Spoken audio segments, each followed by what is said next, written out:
Let me ask you a question. What if a bully wasn't just in the schoolyard? What if they were in your pocket, on your screen, able to get to you anytime, anywhere? It's a thought that gets right to the heart of a very modern and very real problem.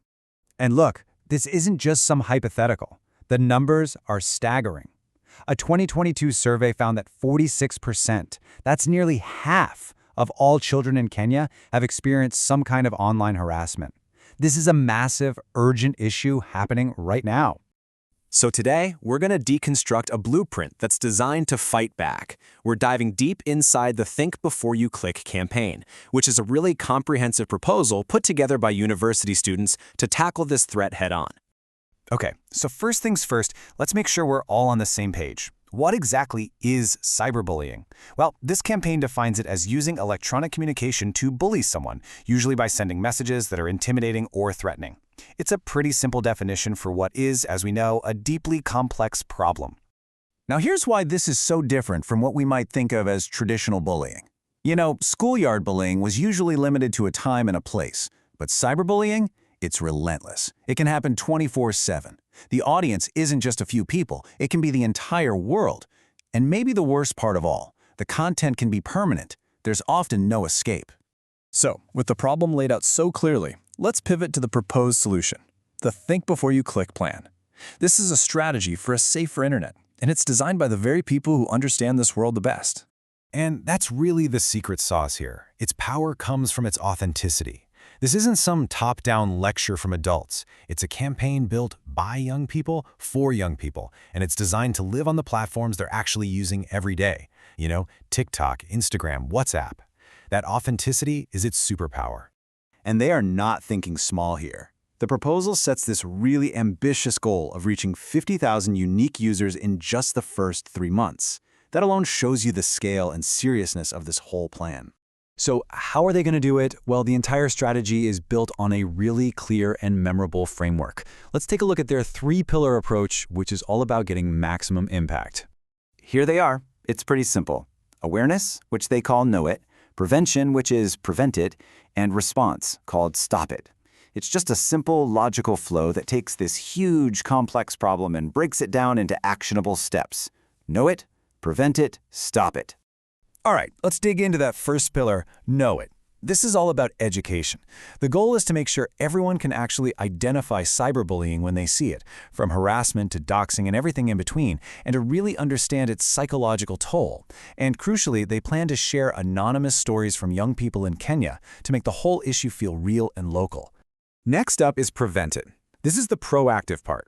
It's not just about what you shouldn't do, it's about what you can do. This means practical guides on privacy settings and, this is so important, promoting the idea of being an upstander versus a bystander.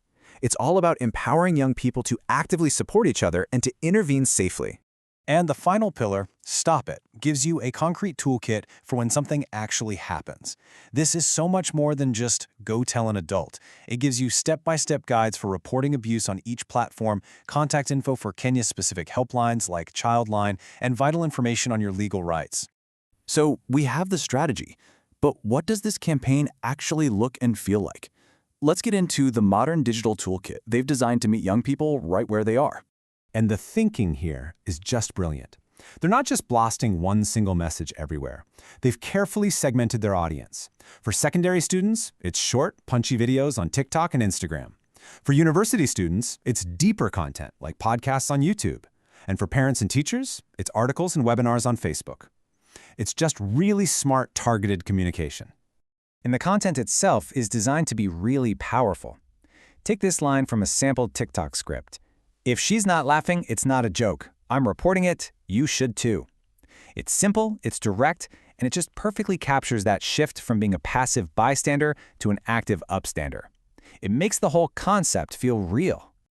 The whole idea is to surround the audience with this 360-degree multimedia approach. It's a mix of everything: short-form videos, social posts, interactive quizzes, podcasts, infographics, all of it. This ensures the message will land no matter how someone likes to consume content. And this is absolutely crucial. The campaign empowers people by breaking down Kenya's actual Cybercrimes Act. Knowing that something like cyber harassment can carry a penalty of up to 10 years in prison, well, that's not about fear. It's about showing that these are serious offenses with very real-world legal consequences. But, this campaign isn't just about stopping a negative behavior. It has a much bigger, much more positive long-term vision. That vision is all about building a generation of positive digital citizens. So the ultimate goal isn't just to stop bad behavior, but to foster a whole culture of responsible, ethical, and safe technology use. It's about building a better internet, not just avoiding the worst parts of it. And this is not just wishful thinking. The proposal includes really clear ways to measure success. They're tracking everything from their overall reach to how many people complete their educational quizzes, and even how many young people they can get to sign up as active digital champions to help spread the message themselves. And that really brings us to the final critical question that this whole project leaves us with. After seeing a blueprint like this, one that relies on individuals acting as upstanders to create a safer environment, it forces us to ask, where does the responsibility truly lie? Is a safer internet something each of us has to handle on our own, or is it something we can only achieve together?